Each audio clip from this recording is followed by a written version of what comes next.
and welcome to another Super Sports Collection show. I'm your host, Bruce Starr, and I am thrilled to be able to host this show because I am having such a great time, not only hosting show and talking about uh, card collecting and card memorabilia, but I get to meet some really fascinating people. And today's guest is no different. Brandin Bryant has played football in the NFL since 2016. He was drafted by the Seattle Seahawks and has played for some really cool teams. I got to tell you there, Brandin. You played for the Jets. You played for the Browns, the Dolphins, the Bills, the Houston Texans, and the Bills again. And I see a little asterisk next to the New York Giants. So you'll have to tell me a little bit about your football career. And before that, welcome to the show. Say hello to everybody. Hello, everybody. Thanks for having me, Bruce. Pleasure to be here. Can't wait to talk to you. Okay, very cool. So tell me, Brandin, I like to introduce people by almost like from the beginning, uh, where you grew up, and were you a bigger guy? Did you grow into your size? And when did you first know that maybe professional sports was going to be something that you want to do? So I grew up in Omaha, Nebraska, born and raised. Then from there, I went to junior college in Kansas, Fort Scott Community College. And then from there, I went to Florida Atlantic University, where I was a four-year starter. I wasn't always a big defensive lineman. I actually started off as a track and field athlete, as a sprinter, 100, 200, 4x1, long jump. Those were my events. I was pretty good. And then I kind of outgrew it, physically. Eventually, 10th, 11th grade, kind of my frame got, somewhat too big to be a competitive sprinter. So, I transitioned from being a sprinter and a running back to a linebacker and a fullback. And then, just I kept growing and growing, and eventually I had to put my hand in the dirt, and I became a nose guard and a three technique. So you're like what, 6'2", or around 300? What are you? Was that would that be about right? Yeah, 6'3", 305. That's my playing weight. So usually I'm there between 295 and 305, depending on where that scheme I'm in, and how that exact that team how they would like me to weigh in. So tell me about your. It's great that you went to school in college here in Florida. You must have gotten quite a following here. Tell me about the draft days. You got drafted. Tell me about that. So I did not get drafted. I went undrafted to the Seattle Seahawks as I believe they call it a priority free agent. So I thought I was going to get drafted. I was coming off of two ACL injuries, so I'm sure that played a part of it. I had two ACLs in the right knee in college, my sophomore and Oof, my junior year. But oof. I played pretty well my senior year. I bounced back and I tested well in my pro day. So I went undrafted to the Seahawks, and that experience was unique because I thought I was going to get drafted. There's always a chance. Thought I was going to be like fifth, sixth, seventh round guy. End up not getting drafted and going to Seattle as undrafted free agent. So that is a unique circumstance in the NFL because it's truly like a day to day gig. If you don't get drafted, it's day to day, and it can honestly be like that your whole career sometimes. So it's a a less than favorable situation, but it's worth it, and I wouldn't change a thing. And you went to New York. You played for the Jets. Tell me about that experience and about that organization. Yeah, so I went to the Jets my rookie year after the Seahawks released me. It was a good experience, being out there with the Jets. It was a good team. There was some growing pains going in the organization at that time. Geno Smith was a quarterback. I believe he tore his ACL that year, but Fitzpatrick was there, and he was able to play pretty well. We didn't make the playoffs that year, but there's some good guys on that team, some great defensive linemen: Muhammad Wilkerson, Sheldon Richardson, Leonard Williams, Steve McClendon. There's some real good interior defensive linemen on that team. So it was cool just to be there, be in that room, and get to learn from those guys. So I bet you did get to learn from them because the guys you just named, even though the Jet team wasn't that great a team, those guys were the best. Yeah, they were serious, man. Sheldon Richardson, I believe he was Rookie of the Year a couple years before that, and the year I was there, he was Pro Bowl. Muhammad Wilkerson was coming off maybe a 10-plus sack year, and Leonard Williams was coming into himself. As a great player we all know today. So it was and like can't forget Steve McClendon, man. He was the OG on that team, and he was, he was a pro's pro. So being with those guys, man, it was a great start to my career. Just getting a true representation of what the NFL was like and what to expect. And how those guys treat you? Because I know, like you said, when you're not a drafted guy, it's I don't know how to put it. You're not as respected as you could be or should be. How'd they treat you? Yeah, they could care less, man. That's the good thing about being in a good locker room, man. Honestly, you never feel that from the players.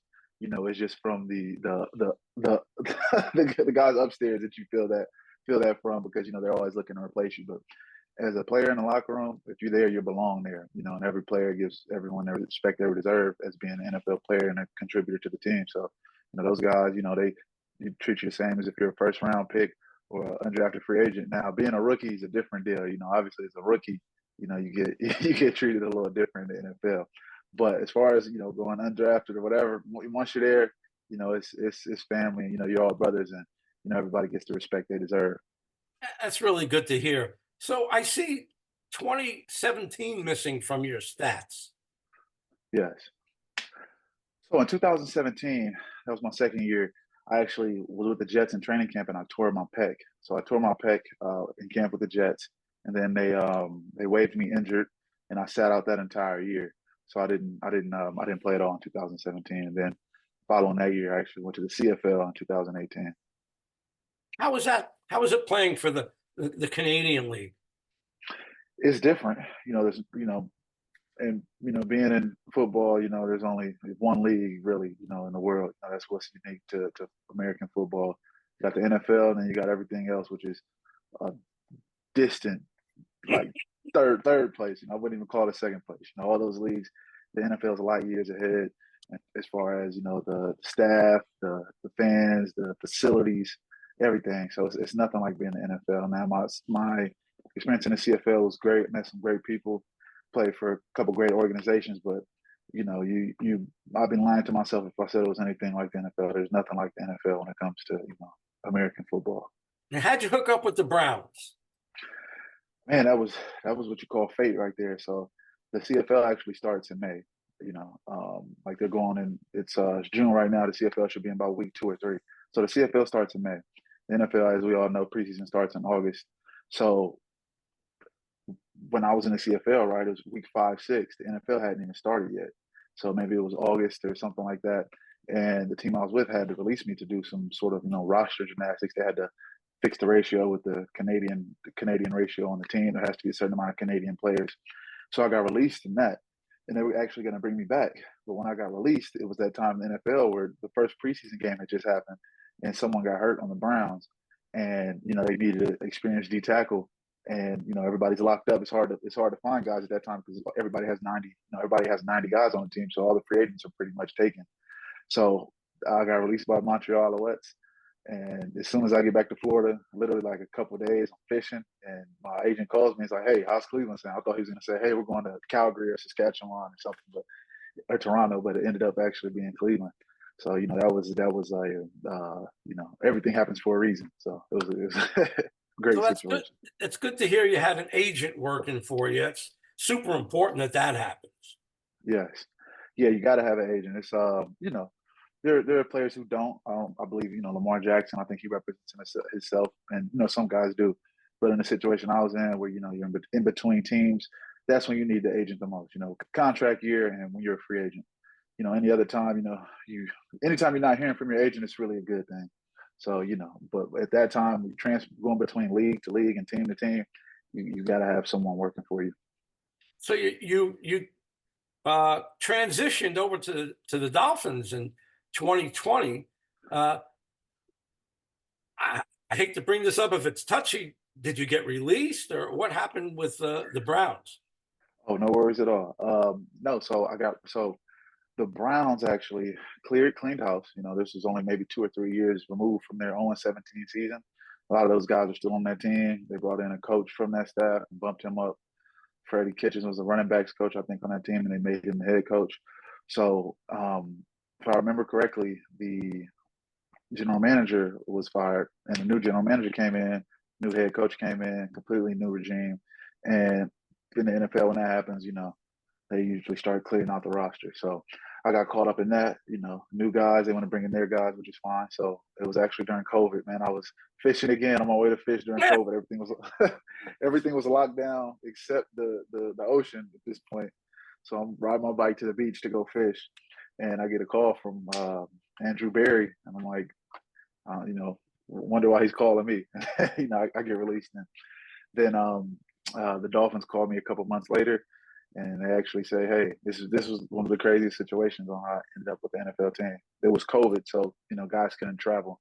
So if you weren't in the area, it was pretty hard for a team to get you on a plane and fly you down and get you there for a workout.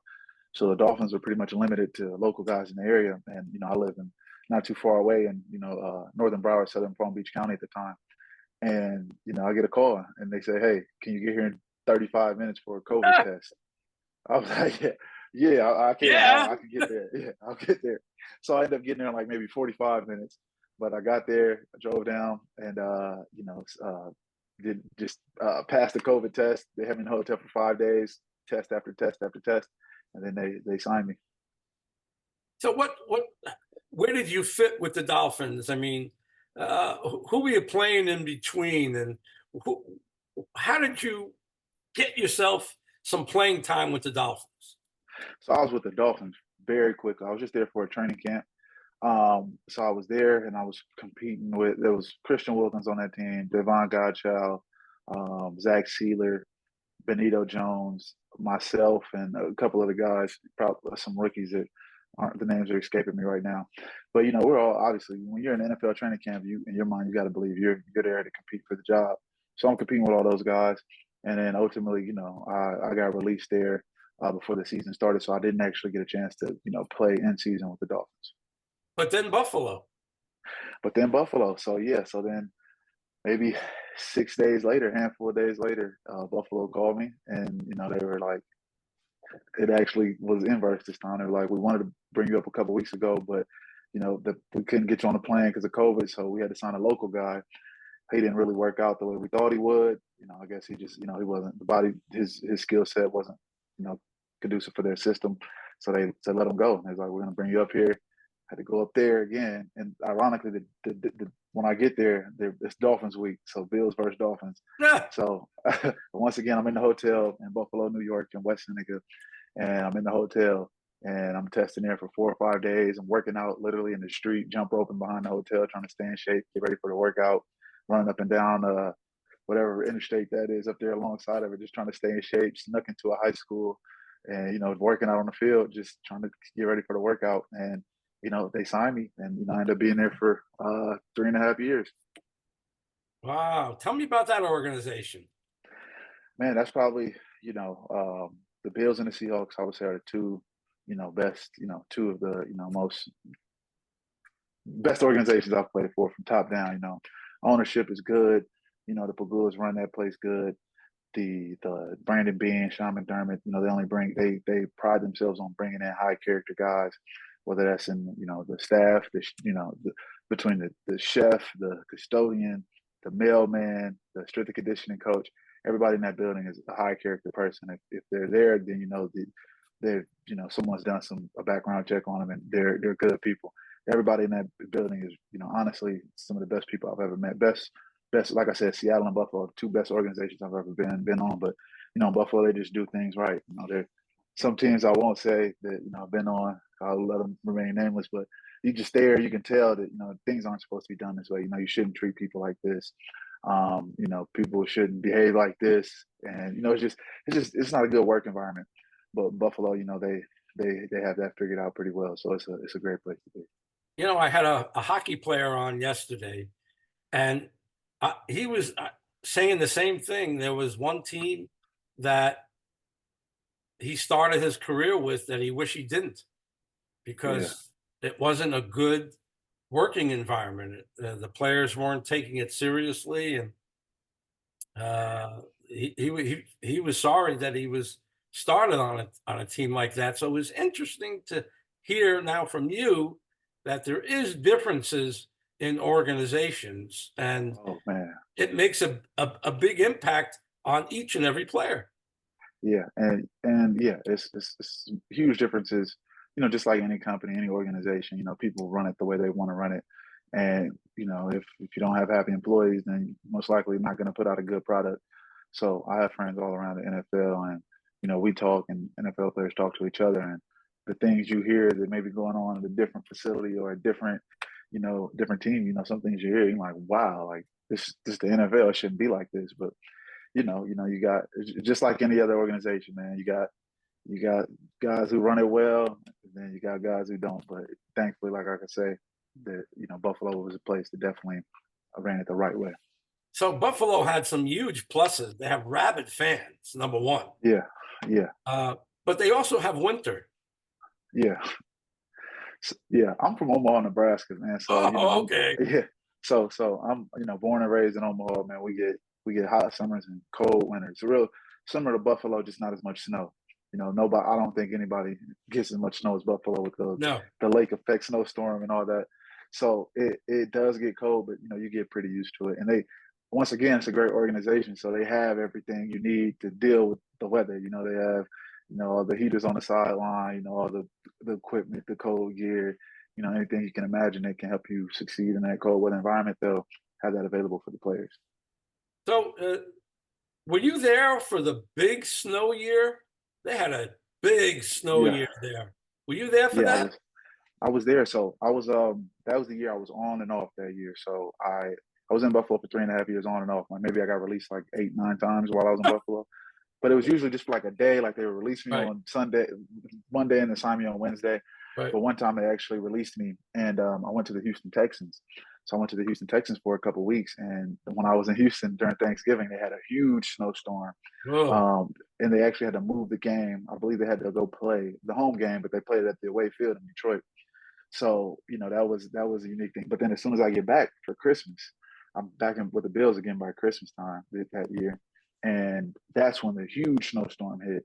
Um, Sad to say, I think there were like close over like 50 people actually died in the city from a snowstorm. Maybe not 50, but there were some deaths. It was bad. Um, yeah, it was real. It was terrible. And we got there. We played to Chicago, and that game was freezing cold, like single digits. And then we get back to Buffalo, and everybody's car is just covered in snow. Like some people couldn't even get to the cars; they had to dig the cars out. You know, like you said, the fans are the best fans ever. So we had some, like fans showed up to the airport to help us dig out our cars. Ah, But yeah, that was that was insane. When I first got to Buffalo, they were telling me about the lake effect snowstorms, and it doesn't make sense. Like honestly, you'll be driving, it'll like be a whiteout. You know, you can't see anything, and then before you know it, there's 2 feet of snow on the ground, just in a blink of an eye. I wasn't even aware of that. I didn't even learn about that in school, so I was a little surprised. But it's a unique weather pattern for sure. so tell me about being on the field and playing in a blinding snowstorm. Forget about the weather. What is it Yeah. like playing in that weather? So uh, when we had some lake effect snowstorms, they would kind of maybe move the game to a Saturday or Friday, or try to move it around. So I never actually played during the storm. We had one game against the Dolphins where it was actually the tail end of the game that started, and we had some where it ended maybe right before the game. But just the snow and the wind, like Buffalo is actually a windy, very windy city as well. So you just gotta you gotta think to yourself that this is an advantage for us. If the Dolphins are here, they're certainly not used to this. And nobody is. Nobody is like the Bills have some true home field advantage, especially when you got a guy with an arm like Josh Allen who can make those throws in that type of weather. So it's tough, but you still have the advantage because we practice in it. We're acclimated for it, and you got the say you got the Cardinals or the Rams or the Dolphins coming up. Like they don't. There's nothing they can do to prepare for that. Is it fun? Me personally, I'd rather play in the cold than the heat any day. Any day. I'd rather play in 20, 32, well, let's say 30 degrees. I'd rather play in 30 below than 90 degree weather any day of the week. I'll take it. The cold is mental. The heat is really physical. Like when it's 90 degrees and you sweat out half your body weight, there's nothing you can do to keep going. Like, that's it's that's when you're like on on the true brink of exhaustion. There's nothing you can do. But when it's cold, you can, you just it's tough, but you know that you're not in danger. Like when it's hot out there and it's 90 degrees, you can, guys pass out, and that's all she wrote. But when it's cold, the game's over. Go get under some covers and get some hot chocolate, and you're all right. So there is an advantage for the Dolphins when teams come and play them in warm weather. Oh, yeah, the Dolphins 1 o'clock, a 1 o'clock game in Miami with on the way sideline is the worst place to be in the NFL. It's the worst place to be. It's so hot. You don't even want to move. You want to conserve your energy. The sun's beaming down on you. There's not an ounce of shade. You're sweating. You got to leave the game and go get an IV. Your socks are mushy, full of water. And now they're actually getting pretty good. So the fans are involved and yelling and screaming. So 1 o'clock in Miami is out. That's an extreme advantage. That's a crazy thing. That's a crazy thing to play in in that time of day and that temperature. It's really rough. Yeah. Yeah, they got to figure it out. They actually like engineered the stadium so the sun is beaming directly down, at the opposing team. So it's no joke. I played in 2022 or one of those years, 21, 22. I played 13 plays against the Dolphins, and I thought I played 30, 40 plays. I did it again. I'm like, wow, I was only 13 plays. It was just so hot, and I live down there. I'm from there. I train there.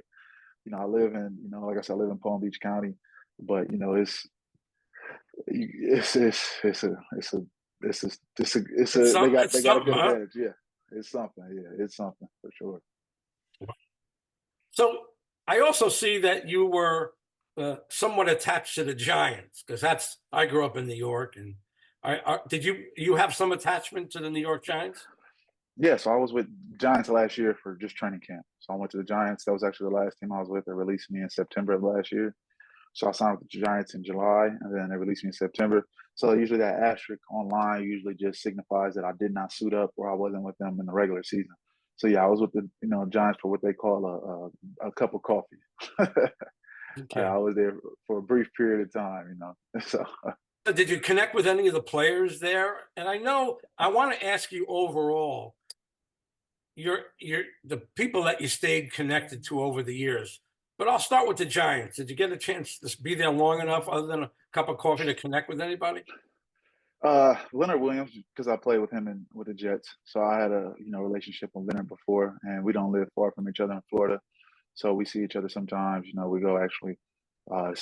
He came to a boxing gym with me one time in Delray Beach Boxing Club.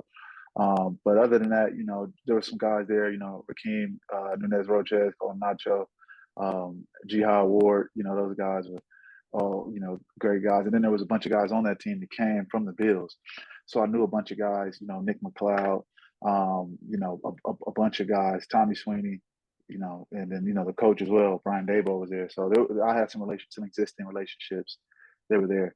But when I got there, the guys, some good guys on that team as well. You see Dexter Lawrence, man, he's just how he is. When you see him dancing on TV, that's how he is in real life. So just, some real good guys, some talented guys too, I think. Man, Dexter Lawrence might be one of the best. Might be one of the best players I've played with. And I've played with some guys, so it was a good experience being up there. Any standout plays? Anything uh, that you'll say, "Man, I did my thing. I made an impact." Did you have that chance, that opportunity? Yeah, so we're playing a close game against the Patriots in COVID year 2020, and this is my first game all year first time playing with the Bills actually. Around November, December. Stands are empty, nobody in the crowd, and I get in the game, and there's always checks that you don't know. If you weren't there in training camp, there's always checks to resurface. So I wasn't there in training camp. I was with the Dolphins, so a check was made behind me, and I never heard this check before. So I'm like, what is it? What is this check? Like, what does it mean? So I just reached back into old terminology. So I run what I thought it was from a different time. I ran it. I didn't do it right, but I ended up jetting in the backfield. I'm on, I think Nick Tooney shut him, and then Cam Newton's right there, and I hit Cam Newton for a sack. They didn't credit me with a sack. They gave me a tackle for loss, but it was definitely a sack. He was attempting to pass the ball, but I don't know if they thought it was a draw or what. It was just I got back there so fast. And, it was just, that's why they say if you make a mistake, make it 100 miles per hour. And to this day, like my coach never knew I made the mistake. He's like, "Wow, that's a good play. How'd you know that?" I was like, I wasn't gonna Of snitch on course. myself. Yeah, but yeah, that's the play that stands out. And that was actually my first play with the Bills. So that TFL on Cam, well, I like to call it a sack on Cam Newton. Who was one of my favorite players when I was in high school. So yeah, that was a and it was a very close game. I think we won that game by like 1 or 2 points, and with a last second punch out from Justin Zimmer. So it was a very pivotal play in that game. People wonder about the money that the professional athletes make. It might not have been much 20 and 30 years ago, but it's big money now. Did you get a chance to have a little bit of that in your career? It's if you're in the NFL and you're making the minimum salary, you're in the 1 percentile of American income earners. So definitely, and I'm not going to compare myself to these top 32 quarterbacks or all Pro Bowl players. Like obviously, it's different levels and different brackets, but as far as I'm blessed. That's all I can say is I'm blessed, and I've made plenty. So I'm very grateful and blessed. Now it says that you're a free agent. Are you still interested in getting back in there, or are you pretty comfortable not being in there? Yeah, I'm pretty comfortable not being there. I just turned 30. I did 8 years. I'm vested. I got my pension. And football is not the only thing I can do. I'm excited to challenge myself in other avenues and grow and learn and learn some new skills and see how I can get to the NFL of a different industry. How can I be one of the top people in whatever industry I go in. And as you know, I wrote a children's book, so that's taken a lot of my time. But if if if I retire, if I have to retire, if I don't get signed by fall camp, then I'll look to retire. But yeah, it's not like some big sad moment for me. It's more of a celebration. Beat the odds. Played 8 years. Most people where I'm from don't even sniff the NFL. So it's I'm blessed and thankful. Absolutely. And is your agent still trying for you, or it's not really going to happen? Actually, I just got off the phone with him. I had UFL team and a CFL team reached out to him this past weekend, but that's not the route I want to go at this point in my career. And obviously, we were speaking about some NFL things that he heard, and personnel people that he spoke to. So it's still some soft interest there. And you can never. It's last year I didn't get signed until July 25th. So it's just you never know what can happen. But whatever happens, happens, man. I'm going day by day. I'm working out, training. I'm staying in Are you shape. So working out the same? yeah, that's like my biggest hobby right there. That's my Okay. thing. I work. That's if, even when I'm retired, I'll still do these same workouts. I ran a 5K through Toronto this past weekend. So Wow. I work. That's my thing, man. I work out. I don't really like partying and stuff like that, man. I get most of my enjoyment from working out. So I don't think I'll ever stop that. Excellent. And I know you playing football and making a little money gave you a little bit of knowledge and space to write a book. Yes. Yeah, so yeah, it did. It gave me the knowledge, it gave me the space, it gave me, the what they call the wherewithal to do it. So yeah, it definitely gave me the means and the experiences to draw from as well. So, I wrote the book, my first book, first of many. I want to hopefully publish, 12 to 15 over the next few years. But, this first book, So You Want to Be an Athlete, it's a book where I lean on my experiences, from the lessons I've learned from my experience and what I've seen other people, thrive in or, what they struggle with.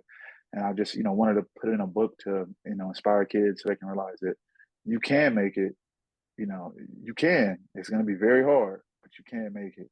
And in the book, I want to put what it's going to take to make it. It's going to take working out every day, it's taking school very serious, working out. One of my favorite lines in the book is if you don't get good grades, you can't accept a scholarship. Hard work beats talent when talent doesn't work hard. Many boys can throw it, many boys can pass, but many boys and girls don't do well in class. So, just these things are constantly in a book. And, I just wanted to give, one, I wanted kids to get this message. And two, I wanted to put something fun in the book to get kids to read because when I was growing up, me and my friends, we only picked up books if we were forced to. My mom and dad had to make me read. Thankfully, I figured it out and I got a good education. But honestly, I wasn't that interested in books when I was a kid, and I wish I would have because, as I got older, I realized, how fascinating it is and the things you can learn. That took someone maybe it took me 29, 30 years to come up with these experiences, and I can put it in 500 words for you, and you don't have to make these mistakes over the next 29 years of your life. So, those things are fascinating to me that you can learn that from a book, and it really it doesn't take any effort at all, and it's fun, it's enjoyable. So I wanted to make it fun, I wanted to make it enjoyable, and I wanted to encourage this next generation to read a book. So, hopefully it's something they like. It's a brilliant title. I mean, when a good title is something that creates a picture in your mind that tells you exactly what the book or the movie or the TV show is about. And that's a great title. I love it. Um, did you self-publish the book? Yes, I self-published a book. It was I didn't plan to. I didn't plan to. So I actually wrote this book around that time that we spoke about when I got released from the Browns back in 2020. So I wrote the book back then, but I didn't actually publish it until 2024, January of 2024. So, from then until, January of 24, it was just sitting there. But I wrote it, I sent it to a couple different traditional publishing houses, different submissions, different websites, talked to some people. But, ultimately I realized that if you don't have a name in this space, and it's very hard to get eyes on the project because I read somewhere that there are over 8,000 books published every single day. So if there are 8,000 books published every day, imagine how many submissions these people get every day. So what's the odds they read it? And if they read it, what's the odds they get past the first page? They're only human. So I decided, let's do it myself. Let's self-publish it. See what I can do, and in the future, hopefully, like I said, you got to have a name in this industry. So if it's meant to be, and that's the right route, then we'll see one day. Maybe I'll publish one through one of those traditional publishing companies. How are you getting the word out? Because I know I'm a writer and I've written 5 books and I published 2 of them. And like you said, they sit there because no one's knocking down your door and even though you're a professional athlete and been in front of hundreds of thousands of people, uh, it's a whole different ballgame to get your book out there. So is it how's that working?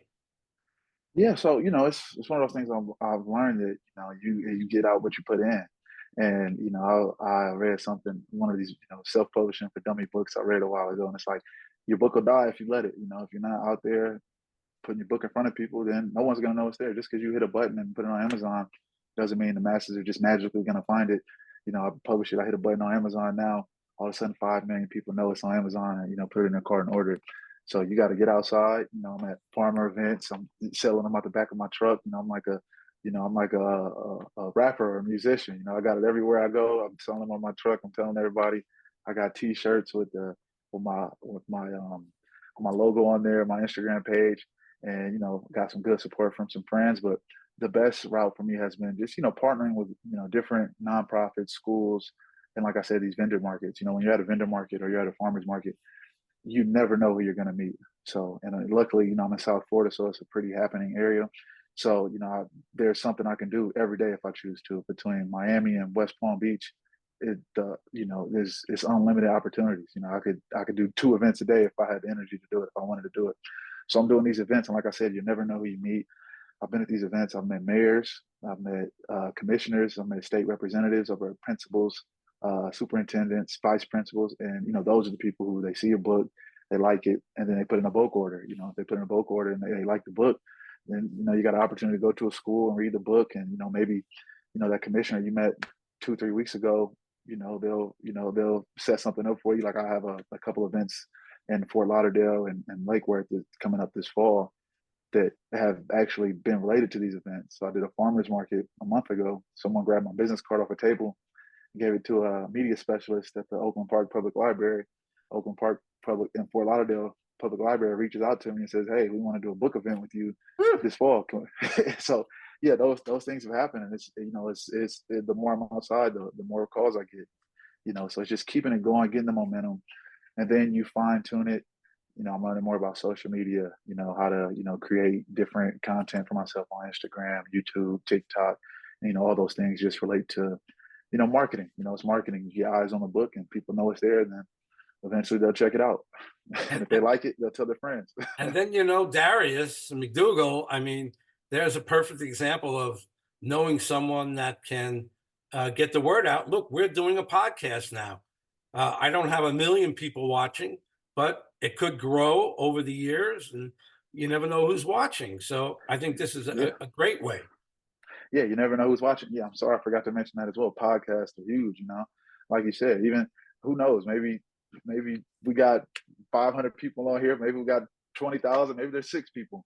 But out of those 6 people, maybe one of them is a a superintendent, and this book is exactly what they're looking for, and they put in a bulk order, and now we're able to help the mission of promoting literacy and getting the book in kids' hands, and so it's all about putting in the effort.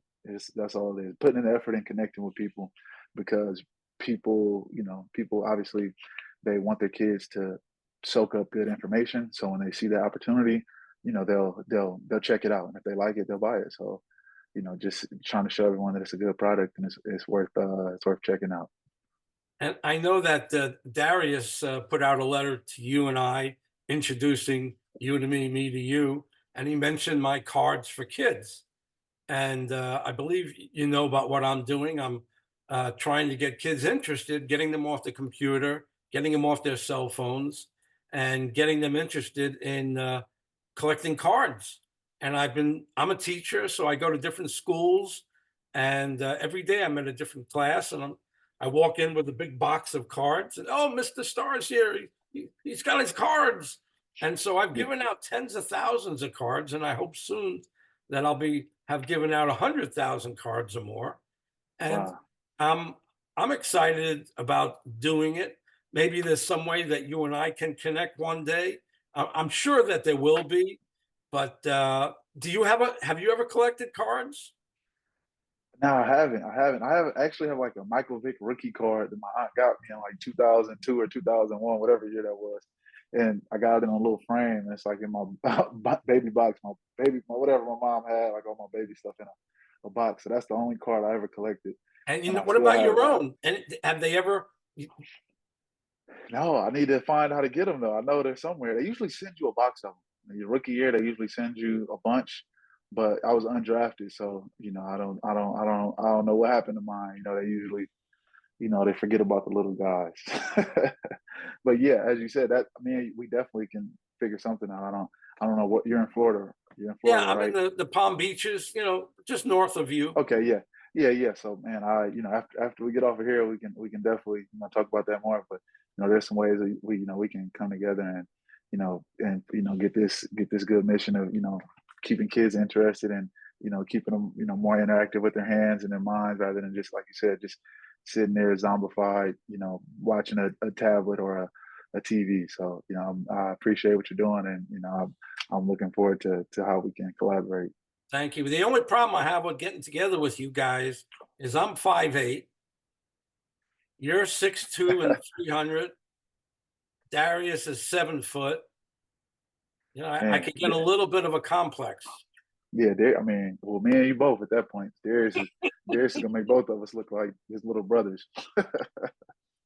What a good guy you are, man. I'm so glad that we had this time to get to know each other.